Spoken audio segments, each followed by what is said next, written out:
taught me how to live. Daddy taught me how to give. Both of them had their own sins. Down to the river, every man has felt the shame. All our blood, it runs the same. Father, hear us as we pray. Down to the river, down to the river.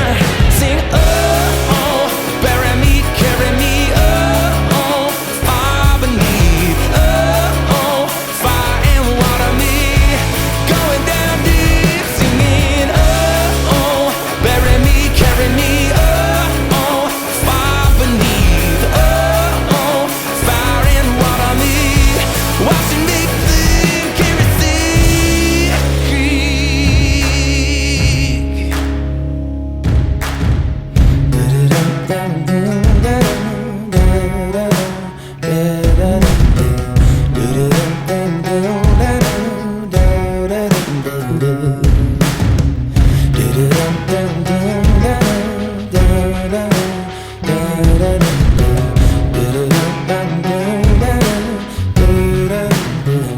Hi, welcome to the Cryptid Wilderness Research Podcast. I am CWR team member Daniel Becker up here in Anchorage, Alaska, staring into the Arctic abyss. And joining me, as always, my fellow host from Quincy, Washington, Matt Slade. Hello. Matt, how are things in Washington State? Oh, I got to tell you, it's heating up. We're up in the 80s now. Air conditioning's on all the time. And more exciting, the mountain roads are open.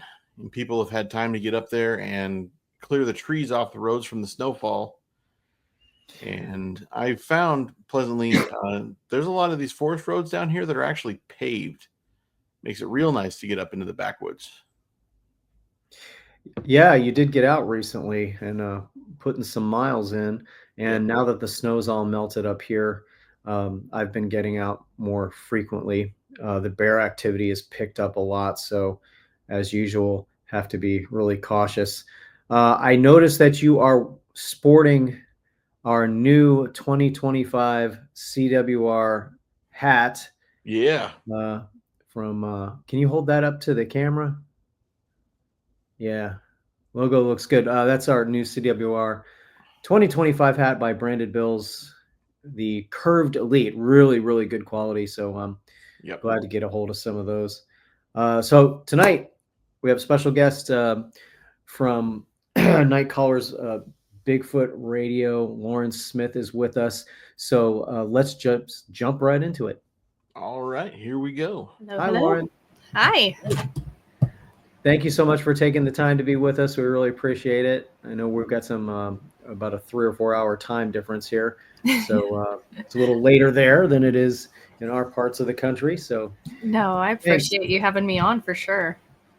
So tell us your story. Tell us how you got your show started and how you got interested in cryptids and just take us on the journey from there. Okay.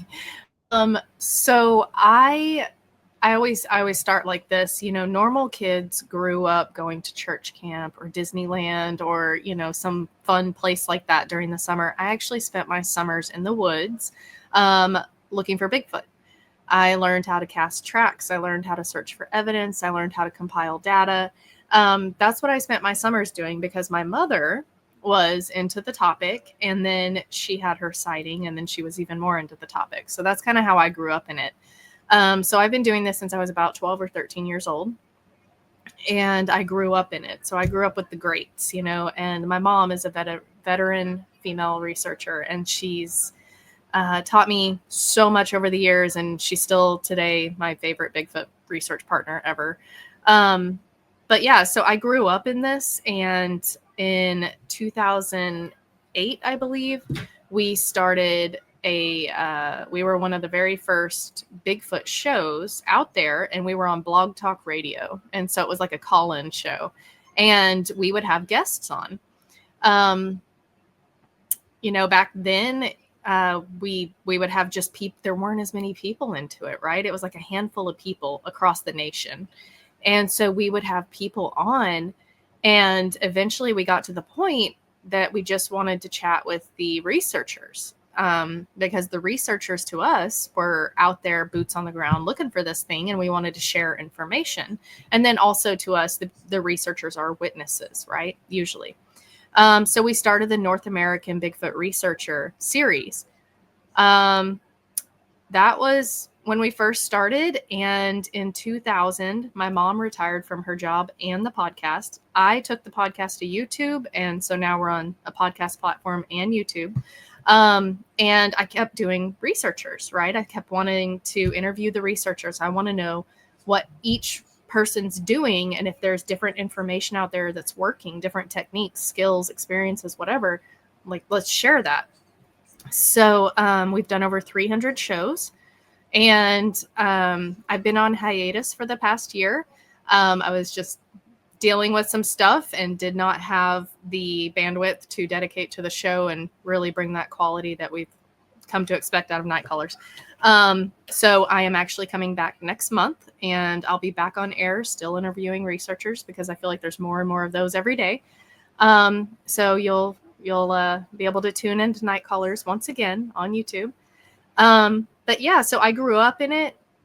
And so because I grew up in it and I'm what's called a legacy researcher, I'm actually bringing my kids up in it as well. And so, you know, we've been all over the United States going on expeditions, conferences, festivals, you know, all that kind of thing. I give a presentation at conferences, and then I've gone all the way up to Washington with my kiddos for the Medellin Falls Conference. I went to Oregon for Beachfoot. And then the farthest east we've gone is Alabama, I believe. So, but yeah, so we've gone all over the United States. I take my kids with me usually. I'm a big supporter of getting the kids into the topic, getting them outside, away from screens. Let's go, you know, outside and explore. So the presentation that I give is called Little Footers, the Next Generation. And it's just kind of how to get your kids outside, with Bigfoot being kind of the lure, you know. I go over, you know, finding tracks and what kind of to look for, what not to look for, how to teach them how to search for Bigfoot habitats, you know, that kind of thing. It's a lot of fun. I homeschool my kiddos, and we live on a homestead, so we're always outside. We're always doing something fun. They do a few hours of schoolwork a day, and then it's go outside. They build forts, you know. So I'm really a big supporter of getting the kids outside. And when I was growing up, there weren't a lot of kids in the topic. So there weren't a lot of kids on expeditions and stuff. Everyone thought it was really dangerous. You know, it wasn't kid friendly back then. There's a lot of places, a lot of people who feel that way now. And so I'm trying to get people to understand that maybe going out in the middle of a pitch black forest with your kids is not smart, but taking them out during the day to go look for Bigfoot's habitat and look for evidence and sign is perfectly fine if you are smart about it. So it's kind of my mission in life here lately. For those of our viewers who may not be familiar with you, what region of the country is your research mainly focused on? Right. So I currently reside in East Texas. I'm in the deep East Texas. I mostly research Texas, Arkansas, and Oklahoma. I stay in that triangle for the most part. As I said, I have gone on expeditions elsewhere, Alabama, Tennessee, Missouri, all the way up to the Olympic National Forest area. Now, you've been out with our partners, William Lunsford and Stephen Hill, and I always refer to Arkansas as the Amazon of America. You know, your region, in fact, that whole triangle region that you mentioned is Bigfoot Central, as far as I'm concerned. One of the topics that has been popping up a lot lately, and I got asked this several times at the Nebraska conference, is about Dogman. A lot of questions about Dogman. So in your region, have you come across any Dogman tracks or stories? I'll be honest, I don't really have any interest in Dogman being a real thing. if I'm being honest, it scares the peas out of me. So I kind of don't even want it to be real. I know that we have a lot of witness encounters, and we have a lot of people dedicating podcast and research teams to that. A good friend of mine, Brian Terrell from Red Dirt Cryptids, he's dedicated to that. I personally have never found any evidence to support Dogman. Everything I have found has been Bigfoot related, or if it's canid of any way, it's going to be, wolves or coyotes. But I haven't found anything like that. I've heard some spectacular stories. We actually have we'll call it an encounter report that on our property before we ever lived here. This was like in the 70s. And somebody saw one, and it was going up the creek behind our property. And it made it from like one end of the creek to the other really, really fast. So, I mean, if they're out there, that's fantastic. I don't really want anything to do with them. Yeah, I agree. I was, like I said, I was surprised at the number of questions that I received regarding that particular cryptid. So in your area, have you done any gifting sites or experimented with that at all? I don't think I've consistently tried here. Until recently, we didn't.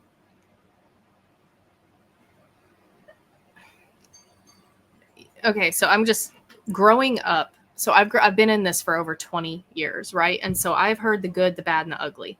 I've heard stories of these creatures that are just like, they're horrible, awful. They'll eat you. They'll steal your women, all of that. I've heard the habituation where, if you leave them food, like it just gets into a very aggressive situation. Like I've heard the good, the bad, and the ugly. And so that I have all this information in my mind. I have over 20 years of information that I have to kind of rifle through.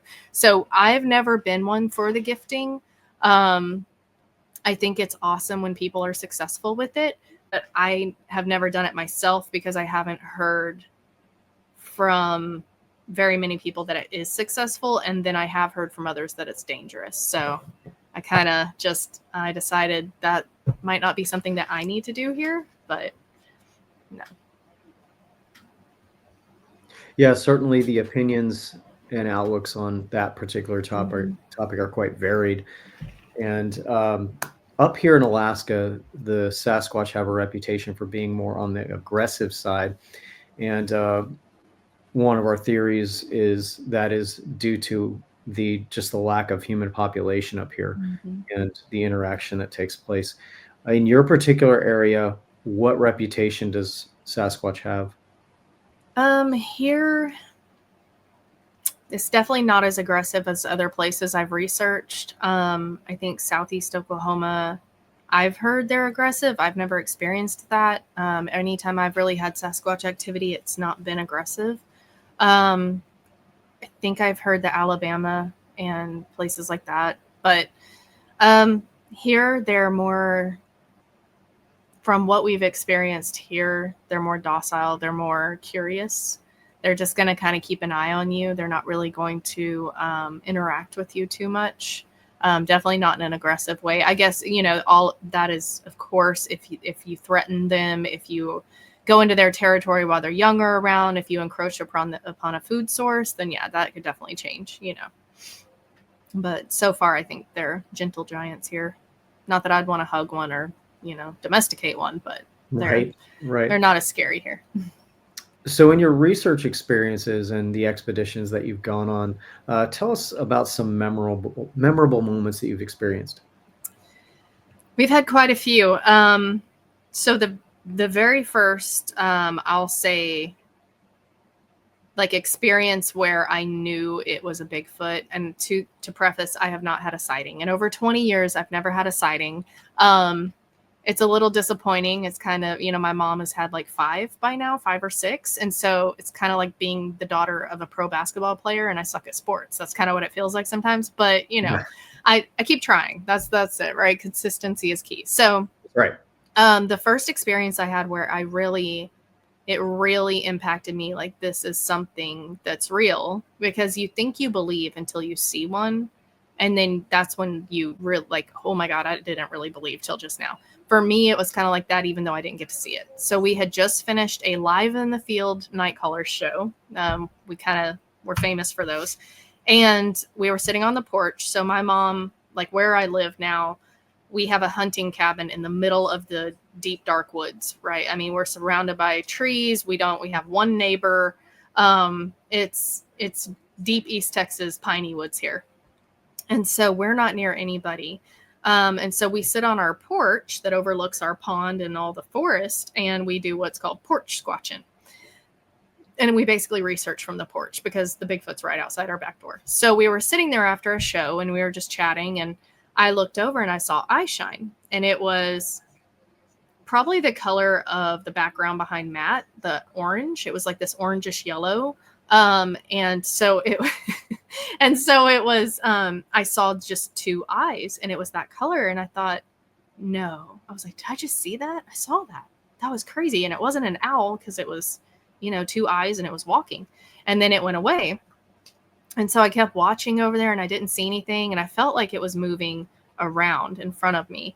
And so I just kind of looked, there were these bushes that are maybe like 10 feet from the porch.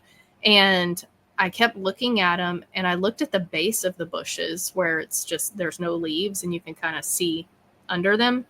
And I was thinking to myself, man, what if it belly crawled up there? And I was just, it's like that intrusive thought that you get like in the middle of the night, someone's going to kill me, that kind of thought. It literally popped into my head, and right at that moment it growled. And the growl, it was like a barrel-chested growl, and it shook my chest. I feel like it blew my hair back, but it didn't. But that's kind of how it felt. It was so abrasive. And I immediately reached down and grabbed my camp chair that I was sitting in, and I pulled myself into the chair so that I wouldn't run. Because my immediate reaction was not fight. It wasn't flight. Sorry. It wasn't freeze. It was fight. I want to go. I want to run. So flight. So it growls. My first thought when it growled was, how dare you? I was offended that it would growl at me on my property. And then the second was, we got to get out of here. And so I started whisper screaming at my mom, who was at the other end of the porch. And I'm like, Mom, Mom, Mom. Like it couldn't hear me. I mean, it just growled at me. But, so I'm trying to get her attention. She's on the phone. She's ignoring me. And I'm just like, oh my God, Mom. And she's like, what? I'm like, did you hear that? And she's like, yeah. And I'm like, you heard that growl? And she was like, no. It was a truck on the road, a semi truck. And I'm like, we live 20 minutes past the middle of nowhere. We would have heard a truck long before it got to us, right? And I'm just like, I was just so upset. And so I just got up and I went inside, and my then ex-husband, he's laying on the couch, and I shook him awake, and I'm like, it growled at me. It growled at me. And he's just like, what, growled at you? And it growled at me. And I'm like, and he said I was white as a ghost. I was clammy. And he's just like, okay, it growled at you. Like, it just did not register how big of a deal this was. And then later I was telling someone else about it, and my mom was like, yeah, I actually did hear it that night. And yes, it was a very loud growl. It was like a rumbling growl. She said, but you were so terrified that I didn't want to tell you what it was because you were so terrified. She said, so I said it was a truck. And I'm just like, we could have died, ma'am, but okay. So that was a very impactful situation. I've had a lot of different experiences. Actually, Stephen Hill and Stephen Hill's one of my other favorite research partners. He's a big mountain of a guy, and he's a lot of fun. And he's very altruistic. That's what I love about him. There's no ulterior motive. There's no embellishment in his research. He's very altruistic. He's going to tell you exactly what he heard. And if he doesn't hear anything, then he's going to be fine with that. So, I've had a lot of experiences out there with Steven, and one of them, we were standing there with Todd Neese actually. And, Todd was telling us about something, and we kept hearing like something walking. We kept hearing stick breaks. We heard something out there, and then it sounded like something bluff charged us almost, like it was running at us, but not too close, but through the woods towards us. And I have never seen that big man move so fast, but he like was over here and somehow was behind me and like took me with him. And that's Stephen Hill. And it was so funny. But I've had a lot of experiences while researching with him. He has a great spot that he takes you to, and it's very creepy. I've had rocks thrown there. There's a lot that goes on there. He has some really good places. Yeah, Steven's great. I call him the audio guy of the team. He's real into the audio stuff, and he's one of our mentors. And yeah, not enough good things to say about that guy. He's great. No, he's pretty great. He told me I was the worst research partner he ever had. He was joking. But we were at Carter Lake. It's one of my favorite places that he introduced me to. It's where I found my only track that I've ever found. It was there. And I was with my kiddos, but we were there and we had all gotten out of the car. It was like 20 degrees or 17 degrees. It was miserable. It was in Arkansas and Texas where it's humid. When it's that cold, it's awful because that humidity, it freezes you. And so we were there. I think one of us did a call and something answered back immediately. And when it happened, it startled something that was behind this tree watching us, and it took off through the brush at the same time that this thing held back. And we were all by the cars by that point because it was cold and we were going to get in the car. And Steven, he didn't realize, I guess, that all of us had kind of walked away when that happened. And so he was standing there by himself. And so, again, I've never seen that big guy can move. And he hauled back to us and he opens the door. He rips open the passenger door and looks at me. And he's like, "You're the worst partner ever," because I just left him high and dry. That's great. He didn't notice. It was really funny. He's a hoot. So another thing about Steven, he doesn't cuss. Like, he doesn't cuss at all. And I think I am the closest. I have been the one to get him the closest to cussing. I was doing that's saying something. It's impressive, right? To that border. Yeah, it was impressive. Good. So I was doing a U-turn. We were going to Carter Lake that night. And he said, "Oh, that was the turn. I actually didn't realize it was so close." And I'm like, "Okay, no worries." And I go to do a U-turn in the middle of the highway. There was nobody coming when I started. And this car comes around the corner and I'm still in U-turn and he is grabbing the handle and he says, "Oh, my." And that is as close as he's gotten to cussing. But it was hilarious. Everybody was cracking up. So now it's like it's infamous in the Arkansas, Texas Bigfoot world. The "oh my," because Steven's great. I've really enjoyed researching with him over the years. We've tried, we've had some good conversations and tried a few things that were kind of outside the box and had some success with them. So yeah, he's a pretty good dude. Yeah, as I mentioned, he's the audio guy of our team, and to be into the audio part, you really got to be dedicated. You know, it's going over hours and hours and hours of audio, maybe for just a second or two of possible vocalizations. But in the research areas that William and Stephen have, obviously there's names for every area. Ground Zero, Deep Dark Woods, all that stuff. But what a great guy and a great mentor. Yes. So do you often hear vocalizations where you live? So for a long time, this place was really, really active. And then we had someone move out here and was out here for a while. And it's like all the activity went away.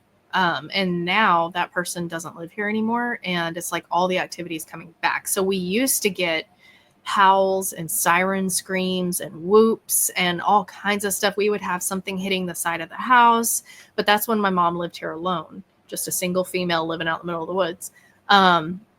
So now we're starting to get weird howls again. It's like, I can't even describe it. It's just weird. And so every time it happens, of course, I don't have my audio recorder out or anything because, that's how it goes. And I'll try to catch it on my phone or something, but it's just, I'm going to try to catch it soon. Like, that's my goal because it's weird. It's honestly the first thing that went through my head when I heard it was Dogman. So I'm hoping it's not, but you might have me back on your podcast because I had a dog man sighting. I don't know. Yeah. Maybe so. Yeah. So one of the things we like to ask people is, we all know, those of us that are in the research community, we all know what the Sierra sounds are. Mm-hmm. We all know. And some researchers will take those recordings out to their research area, blast them on an outdoor speaker, and see if they can get a response. And the opinions on doing that are very mixed. Some people say it's a really bad idea because you don't know what's being said, etc. And other people are like, no, that's a really great experiment to try to see if you can get a vocalization response. What is your thoughts on that? I'm not a fan of call blasting. I'm not a fan of calling. I'm not a fan of tree knocks. Back in the day, you could do those things and you would get response. Like 8 times out of 10, you would get a response. You would get activity. But I believe that Bigfoot is a sentient creature, right? The Sasquatch are sentient. They're too smart for that. And so whenever you go do that, I feel like, to me, this is my comparison. When you go out to an area, you are knocking on their door when you get there because they already know you're there. You're going into their living room and then you're screaming at them.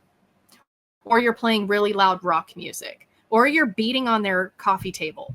And so for me, it's like, when you go into an area and you try to invoke, that kind of response, they already know you're there. They already know. I mean, there's just no way they don't know. That's their living room or their backyard. And they know when you're there. You don't have to announce yourself. You can, but you don't have to. So if somebody wants to try that, fantastic. If we don't try it, we won't know. But for me, my approach to research is more let them come to me.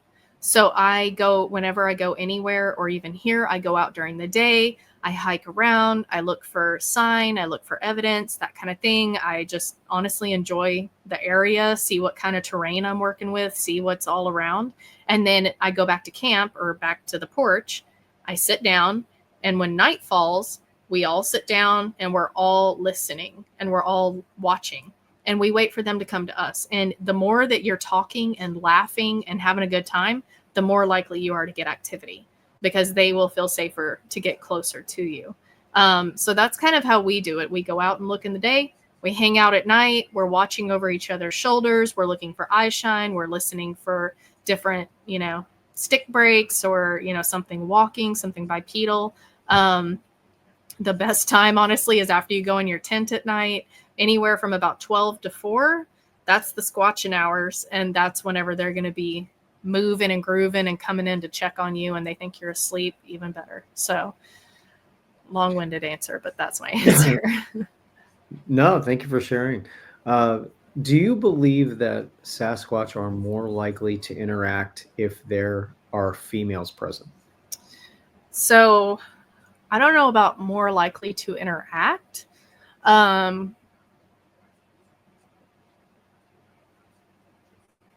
I believe that they will get closer if there's females present.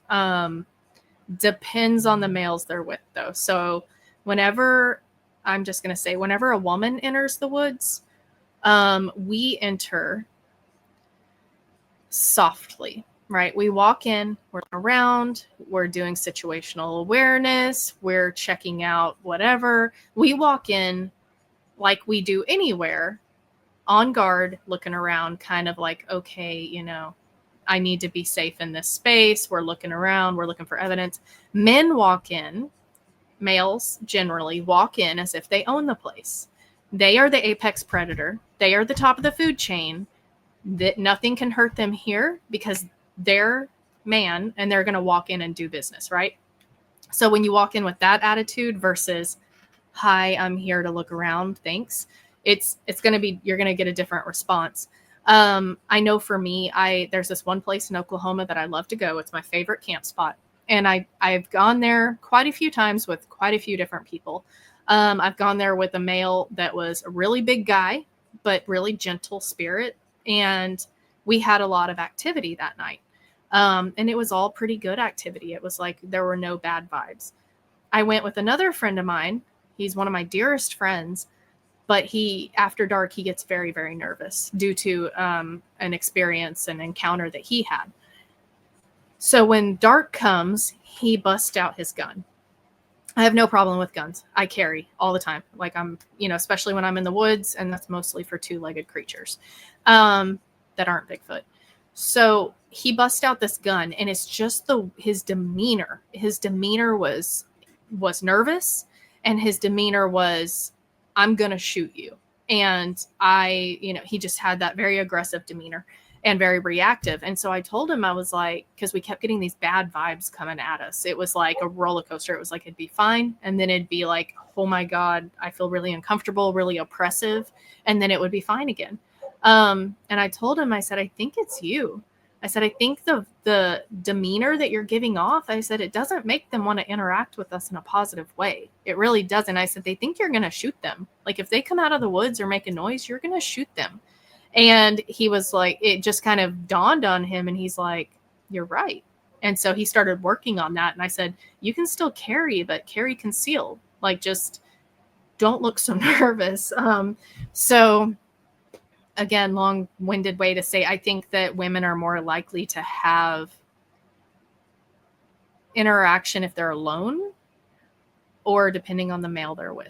Definitely. We give more of a nurturer vibe, more of a, I'm not going to hurt you vibe. Whereas sometimes males can walk in and that is definitely the vibe they give off. Not all males, just some. So before I throw the ball over to Matt, let me ask you this. Do you believe the government knows that these creatures exist? 1,000%. 1,000. There's no way that they don't. And I don't know what their reasoning is at this time for not unveiling it to the masses, other than I can go into that all day.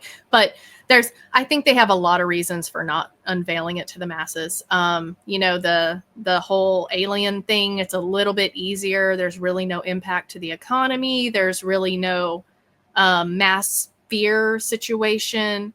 But with Bigfoot, they're in our backyards. They're in our woods. They're on our land with timber and oil. And so I really think that, you got it. Yeah, they 1,000%. Yes. Yeah. I often get asked that question. And, Yeah. and also, what do you think the economic impacts would be if the government admitted that these creatures existed? And as you pointed out, there would be economic impacts, the lumber industry, paper industry, oil, you name it. Mm-hmm. And you'd get people extremely fearful. You'd get some of the good old boys grabbing their rifles and marching into the woods. I mean, it would be a domino effect of problems. But It'd be bad. Let's go to the Pacific Northwest. And Matt's So yeah, speaking of the Pacific Northwest, you mentioned that you've been up to the Olympic Peninsula. Yeah.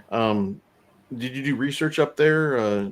Do anything with the Olympic project? I did actually. So I got to meet Shane and Derek, and I went and stayed at the Olympic project headquarters, and that was bucket list level awesome. Yeah. I got to sign the bar, and they put one of my quotes on the whiteboard. I was so stoked. It's wonderful. Like, it's beautiful up there. It was really fun. We got to go hike over by La Push. Got to see the Pacific Ocean from that area. That was my first time seeing the Pacific Ocean. I was really excited. It's so beautiful. We hiked all over the place and did a little bit of Bigfoot research. Not a lot though. Actually, we ended up doing like one night. We actually ended up I don't want to say stargazing because that doesn't sound very researchy, but there was some weird stuff going on in the sky.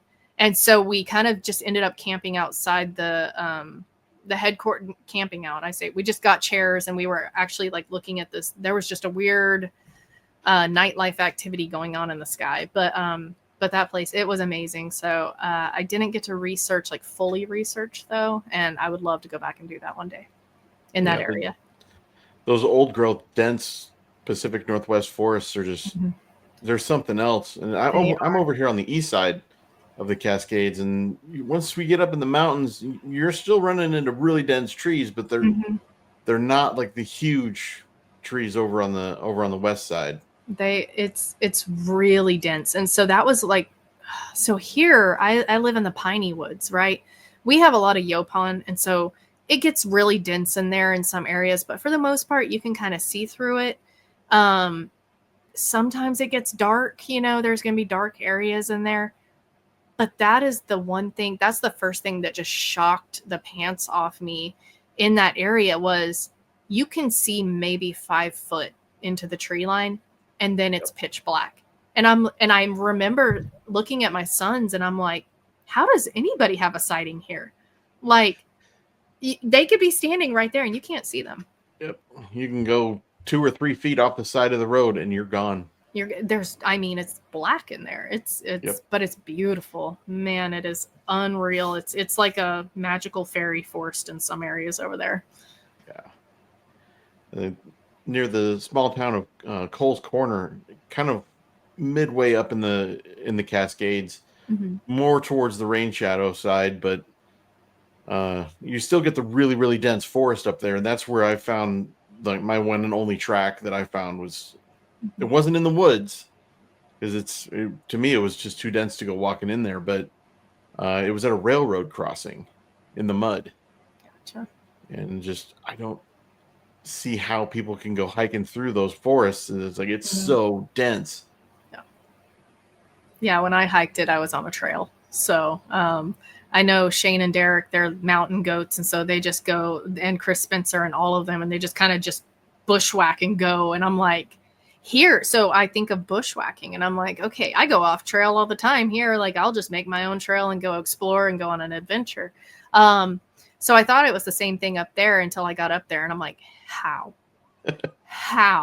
Like, right. Flamethrower? That's about the only way I could imagine getting through there successfully. It's crazy dense. Yeah. And yeah, I'm with you. I don't understand how people can have distant sightings in most of the places on the west side because it's just so impenetrable. Yeah, unless you have a high vantage point, maybe. Yeah, that's what I was going to say. Unless you're up on top of a ridge looking down. Mm-hmm. That's the only way I can think that anybody really does have a sighting over there. Yeah, it's very dense, but I don't know. It's I looked, man, when I was there, I was like, how cool would it be to have a sighting here? But it just wasn't meant to be. My son did see a UFO while we were at Beachfoot, though, over in Oregon. So that was pretty interesting. So you've interviewed all of these people and been in the field. Mm-hmm. What are some of the common themes that you've noticed in all the stories that you've heard? See, it's hard because my brain is like a giant Rolodex of Sasquatch. You can say one thing and it'll take me to an encounter that happened. So I'd say a common theme would be that first sighting that they have. It's like their brain glitched because this thing is not supposed to exist. And here it is in front of me. And so when people are like, we have this great technology, why can't we take pictures, blah, blah, blah, blah, blah. And I'm like, okay, so first of all, go buy a couple bags of Skittles, give them to your 3-year-old niece or nephew, wait for that sugar high to hit, put your hands, like just put your phone in your pocket, have that 3-year-old run by at the speed of 3-year-old and pull your phone out, get it on camera and take a picture. Now make that 3-year-old be 8 to 12 feet tall and covered in fur and try that. Most people don't even reach for their camera. It is this mind-blowing event. So there's just, that's the common theme is it blows their mind. Like it's their mind glitches. It's not supposed to be there. Another common theme would be that they looked at this thing and it looked human or it looked sentient. It looked like there was something at home behind the eyes. That's another one. I'll be honest, one of the common themes, and this actually comes into play in my research, is a lot of what Sasquatch does is distraction. they're really great at the whole distraction, like make you look over here while their whole family moves over here or something like that. They throw a rock and then they run this way. I've had that happen to me more times than I can count. I'll have something on thermal and a rock will land next to me and I'll skitter backwards or I'll look down and I look back on thermal and whatever it is gone. So masters of distraction. I hear a lot of encounters happening as forms of distraction, because you have to think a Bigfoot's main objective in life is to not be seen by man, to not be near us. And so a lot of times you have to wonder if the reasons that they do step out next to the car or, do something near camp, if it's not to scare us away, is it to distract us? Yeah, we've heard people say it's not the Sasquatch that's in front of you that you have to worry about. Yeah. It's the ones that are in the other Mhm. positions. Absolutely. I'm sorry, Matt, did you have something? Well, talking about that distraction with the, one rock thrown here or there, it's like I did have a situation like that, and Mhm. thinking about it the way you just mentioned it, it makes a lot more sense. Is I couldn't really tell if it was in fact a rock throwing incident. Is I was at a parking lot up in the mountains, and me and my friend and my mom was there with us too, with a small dog. I was by myself in this parking lot up in the mountains, and I was trying to dig a rock out of the ground, so I wasn't even paying attention to the woods. Mhm. And I was looking straight down at the ground, and then off to my left was a mountainside that just goes up, and there's rocks and stuff up near the top. But I was just sitting there digging, whacking this rock with my hammer, trying to get it out of the ground, and I heard something coming through the trees. You probably heard it. The click Mhm. off the ground. There's one rock, and that got my attention. And I looked immediately that direction. Mhm. But what? It could have been anywhere around there. I Right. didn't know if it came from the top of the mountain. It could have come from behind me, or because it's surrounded by woods. I Mhm. did run to get my FLIR, and I couldn't find anything. Yeah. But that makes a lot more sense that it's a distraction. Yeah, there's a team of researchers that gave me the advice of, if you hear something, look the other way, look the opposite way. And it's really hard to train yourself to do. Another thing that we do is we don't react, right? So if something happens, try not to react. And then, like if this happens over here, look that way. It's unbelievably difficult. When I found that thing on thermal, it was, or I think it was night vision, and it was on the ground, like it was belly crawling, and I was looking at it, and I'm looking around it to see kind of what temperature everything is. I think it was thermal, actually, now that I think about it, what temperature everything is, and this thing is just standing out, and I'm like, what is that? About that time, a rock hit right next to me, dropped the thermal, I skittered backwards, just gut reaction and just a reflex. And as soon as I looked back, that space was empty, which is also terrifying, because then I don't know where it is. It's like a spider. I don't know where it went, and it's going to get me. I was with Steven, and I actually saw something in a tree, and I was looking at it, trying to figure out like if it was just little woodland creatures, like what was going on. And as soon as I focused in on it, a rock hit right next to me, and I dropped the FLIR and then popped it back up. It was gone. And I'm just like, that's when I realized, like, this thing is just trying to distract me. And so it's just a really hard reflex to work on not having, because it's a reflex, right? But I don't know if they've had success with that, but that was what they shared with me, that group. So lots and lots of researchers report problems with electronics. Those of us in the Bigfoot community, we've all heard the stories, and most of us at one point have experienced it. Mhm. William, Stephen, and I experienced it in Arkansas with our drones. We've experienced it with game cameras and also cell phones. And I've even experienced it up here in Alaska. We finally developed our own term for it. Our acronym is CEI, Cryptid Electronic Interference. We were like, oh, we got to give this thing a term because we hear about it so often. So we call it CEI. Have you ever experienced this? And what are your thoughts about that phenomenon? I have.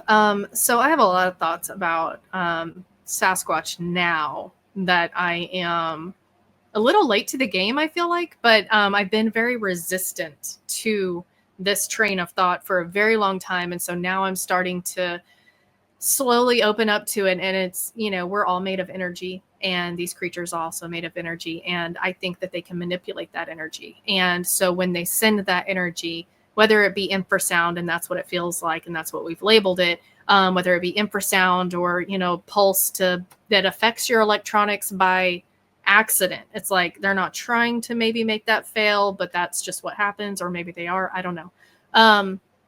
So I've had it happen actually with Stephen Hill again. We were in Mena, Arkansas at an event, and we had gone up this hill.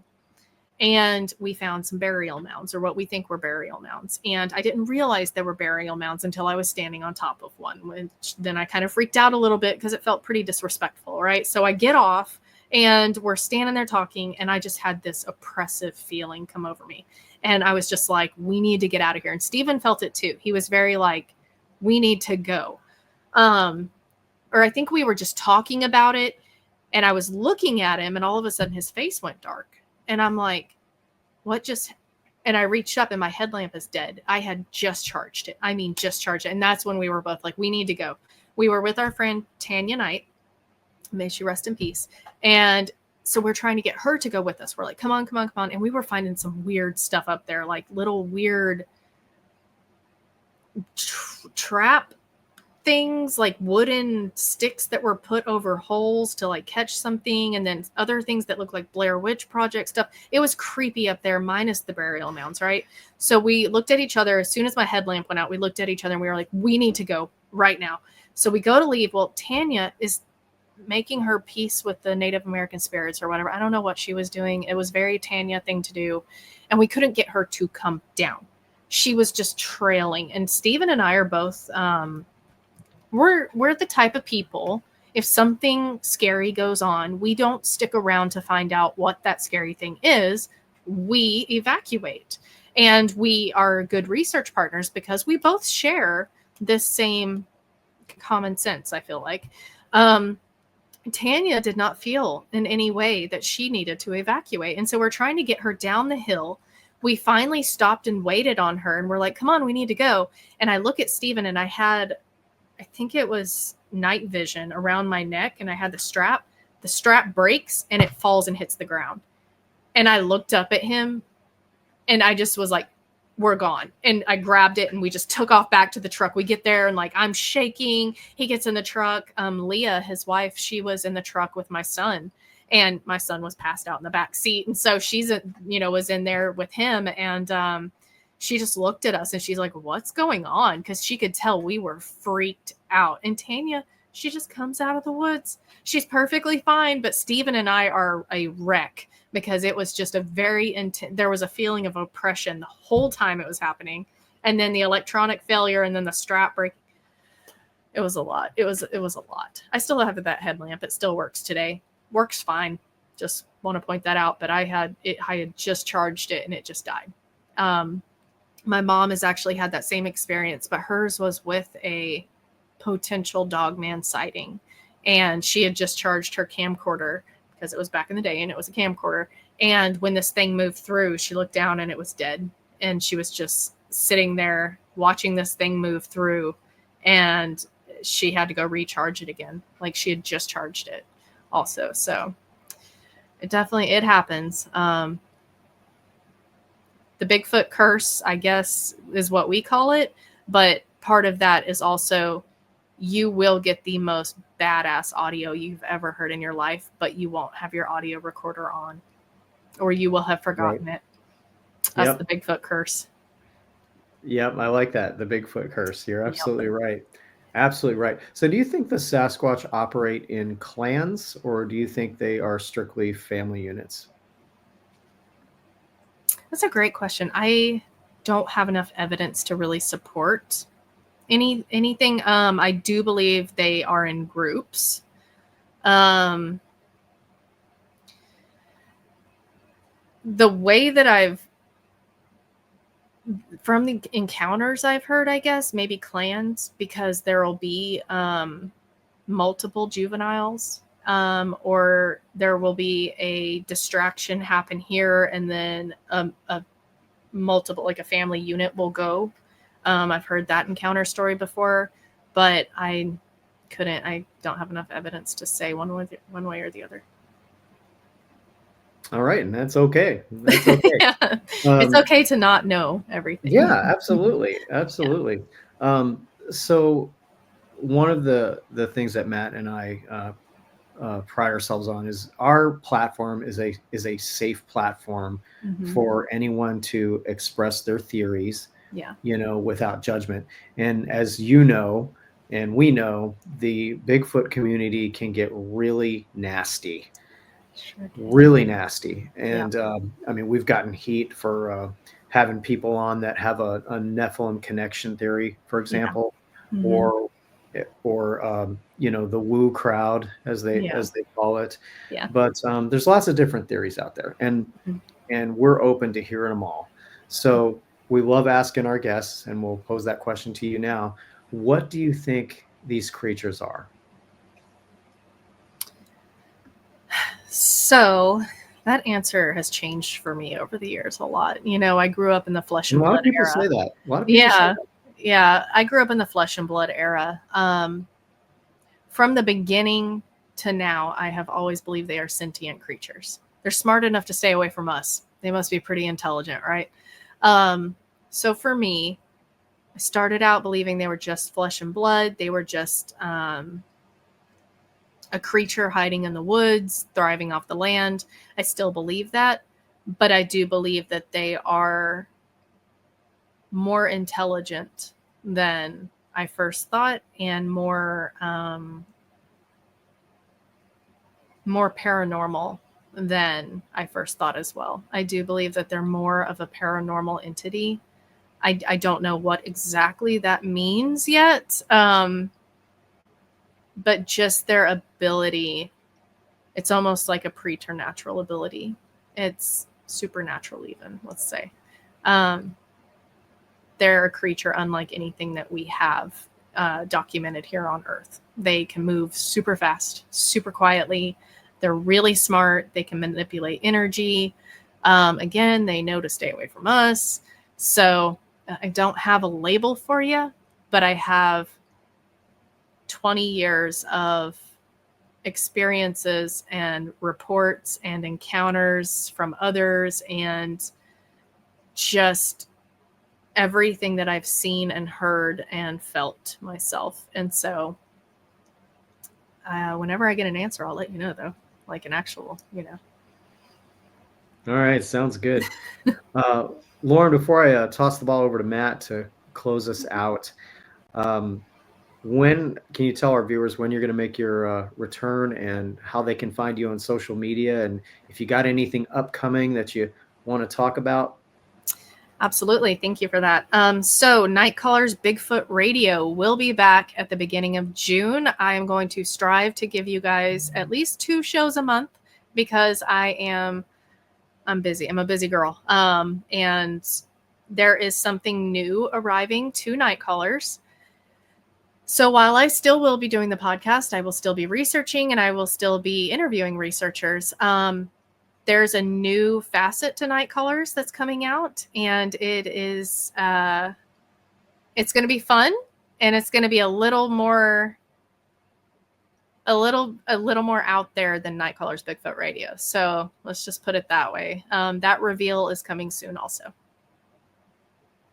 Great. And to our viewers, we will put a link in the description to her shows on YouTube. Yeah. And again, Lauren, thank you so much for sharing all your thoughts with us. We really do appreciate it. I'm going to throw the ball over to Matt Slater to close us out. All right. Well, thank you for coming on the show today, Lauren. It's great to hear your background all the experience that you have in Bigfoot research, and the stories of field research with all the great folks down there in Texas, Arkansas, Oklahoma. It's such an active area. And just thanks for coming on the show, sharing all the information with us, and we appreciate it. Yep. Thank you for having me. Whenever we're done, if you guys will shoot me a link, I'll share that over on YouTube, Instagram, Facebook, all the places. Cool. Yeah. Lauren Very Smith awesome. from Nite Callers Bigfoot Radio. Once again, thank you so much for joining us. Thank you. And we will see you next time. Thank you, guys.